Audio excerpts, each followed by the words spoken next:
Now, without further ado, I call on our first team of the challenge stream, Team Green Fiends of Toronto, Canada, to present, and we have Safia and Zara presenting. So I'll hand it over to you, ladies. Good morning. I'm Safia Adair, and I'm presenting with my teammate Zara Club on behalf of Team Green Fiends. We chose to focus on the food security problem statement, and the success of our solution is determined by the production and stability of food and the adaptive capacity of smallholder farmers in our community in Ethiopia. Our solution is a multifaceted drip irrigation approach that considers the business, social, economical, and technological aspects of the problem. Ethiopian farmers have been highly impacted by droughts and flooding that vary in frequency, with the effects only worsening due to climate change. Droughts have become a far more significant issue, harming the livelihoods of over 80 million farmers who depend on rain-fed agriculture to survive. 300,000 children die each year due to malnutrition. This especially applies to smallholder farmers who produce about 90% of the country's total agricultural output. With 73% of the population employed in agriculture, it accounts for 33.88% of the country's GDP. The variability of droughts and rain costs the economy more than 1/3 of its growth potential. Many people's livelihoods are greatly affected by this issue, which is why reliable access to water through drip irrigation is crucial. 30% of irrigation projects in Ethiopia fail. We reached out to several international development and smallholder agriculture experts in Ethiopia, including one, Dagmawi Selassie at the United Nations International Fund for Agricultural Development, the world's leading organization for smallholder agriculture, and two, Salamawit Enna of Canada's International Development Agency projects. They both strongly validated our solution and gave us more insight into realistic implementation challenges. This includes the fact that the long-term viability of irrigation projects relies on the supports provided to farmers so that they are self-sufficient. This begins with consulting the farmers before initial implementation on the benefits, drawbacks, and commitments that they will have to make to this new technology. These farmers are turning their source of food into a business and need to understand how this works. One of IFAD's recent irrigation projects was initially successful, but after a couple of years, the prices of the new carrots they were growing decreased as the supply dramatically increased. The farmers didn't understand this price change and kept investing their money into the carrots, eventually causing the system to fail. This is why it's important to train farmers so that they understand the economic aspects of their new business. Our solution, the Ethiopian Irrigation Co-op model, is a multifaceted systematic approach that involves the implementation of on-surface drip irrigation, pre- and post-implementation training for the farmers, and the organization of a farmers' co-op. It will be reinforced by a feedback loop in which the smallholders can report on the project's successes and failures. The site of our first project will be Moji Girgira, a smallholder community in the Amhara region of Ethiopia. Moji Girgira will experience immense benefits from our project as our drip irrigation system eliminates the farmers' dependence on rainfall. Our system will transcend the impacts of climate change, increasing the adaptive capacity of farmers to withstand droughts. The harvest yields of each smallholder will increase significantly, increasing their food security and their capacity to sell crops. Our project will create a sustainable solution by providing reliable access to water for irrigation and increasing the farmers' harvest yields.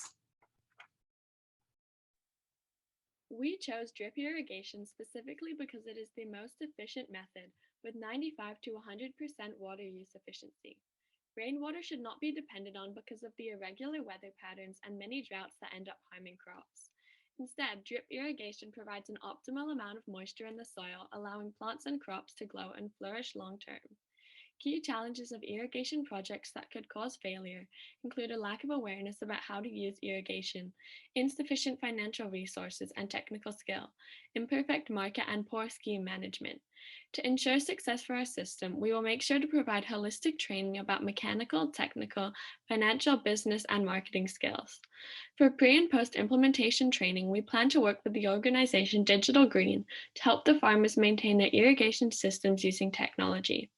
The company has created many videos in 50 languages that can be screened offline to offer information to smallholder farmers and ensure the longevity of our solution. To increase the adaptive capacity of smallholder farms, we plan to implement a co-op in which the farmers would work together in irrigation maintenance and business strategy. Netafim, our selected irrigation supplier, uses recycled materials supporting a circular economy. The Netafim irrigation engineers and the Ethiopian government will train and support the farmers during every step of the process. They will train youth in the community, as we found that they are often in search of employment. A holistic approach to education is essential for farmers, as they must understand technology, business, and marketing to prosper. It is important to make sure each member in the co-op understands their roles and rights, as it may be different from that of what they have in their communities right now. Consistent bi-weekly meetings would be hosted in the center of the town. Here, each smallholder would have the chance to raise any concerns that they would like to discuss with the community. One smallholder would be selected to lead a feedback loop between the town and our team. We would look to provide them with a locally sourced affordable mobile through which they could send video reports based on the co-op's conclusions. Additional credits for the phone would be provided as an incentive to keep up communications. A partnership with a local radio station such as Farm Radio International would be beneficial because they have a wide range of impact and several farming tips and helplines. The materials for our drip irrigation system will fly into Addis Ababa and then drive along the highlighted route to an area 600 meters from the destination. To irrigate all 80 hectares of Moja-Gira-Gira, we will need 14 drip systems supplied by canals that will direct the river into reservoirs closer to the farms. Water will be fed through treadle pumps from the reservoirs into the irrigation system. We're confident we'll receive implementation permission for this from the Ethiopian government, as they have highlighted this region as one they are willing to support projects in. Although our project will begin in Moja-Gira-Gira, we hope to expand to more smallholding communities throughout the Amhara region and eventually throughout all of Ethiopia. When analyzing the financing of this project, we concluded that the initial investment per hectare of land would be around $3,700. This includes implementation and product costs. We will irrigate 80 hectares of land, bringing the capital cost to around nearly $300,000. We plan to get public sector support from investors in the Ethiopian agricultural sector. These include USAID and the Dutch government. We would also seek support from the Ethiopian government, as they have stated their strong interest in investing in irrigation projects in the Amhara region.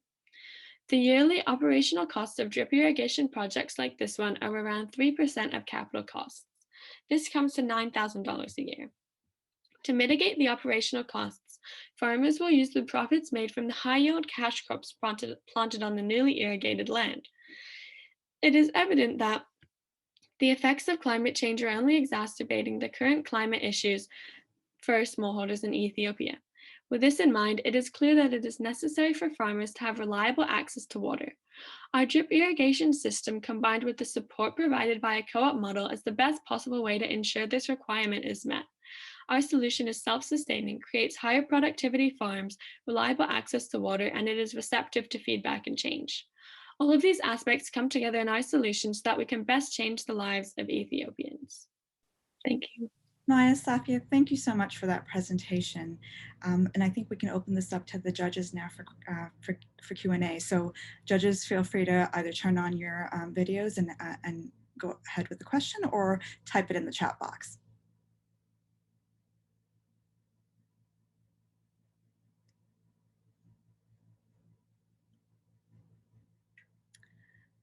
So we have our first question from Judge Nancy Brown Anderson, and the question is, will the co-op help with the marketing of the crops?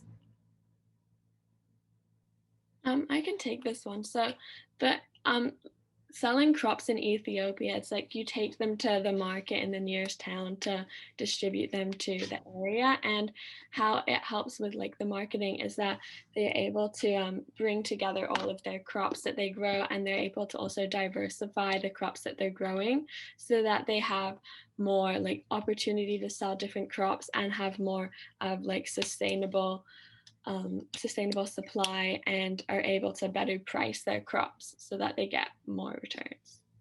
Okay, thank you. And we have another question from Judge Amy Baker, and the question was, what drew you to the project? What drew you to Ethiopia in the first place for this project? So yeah, we were looking at, different places that food security was most impactful. And one of those places was Ethiopia. Like as we said, 300,000 children die per year from malnutrition. That's 28% of the deaths in children. And as well as the fact that climate change is severely impacting their access to food. In 33 million people don't have access to a water source. And, with climate change, it's really decreasing, and 5% decrease in rainfall right now causes a 10% decrease in agricultural activity. So as climate change is impacting the communities, it's really it really is impacting. You're really on top of your numbers, Zara, so great job for that. Judge Megan Fay, she said, great presentation. To what degree, if any, is drip irrigation already being used in Ethiopia? Well, there is already drip irrigation in Ethiopia, but this has been mostly used in only commercial farms or like larger industrial farms. So the smallholder farmers just haven't had the same infrastructure as the rest of the farms in Ethiopia, and this is extremely detrimental to them as like larger, more successful farms have been given an even greater advantage, which they have been left out of. Okay. And I think we have time for one last question, and that's from Stefan. And his question was, how would you maintain the infrastructure over time? That would definitely be part of the role of the co-op to ensure that they were utilizing the feedback loop and reporting back to us if there was ever a problem with the irrigation system, and we would send someone over. However, for smaller, less severe maintenance and upkeep, there's a technology known as drip tape, which can be like applied over top of the drip irrigation tubes to like reinforce and stop leakage. And we would definitely train the farmers to be able to use that. All right, sounds good. Well, thank you so much. We're up for time in terms of Q&A, but again, Team Green Fiends, thank you so much for your presentation.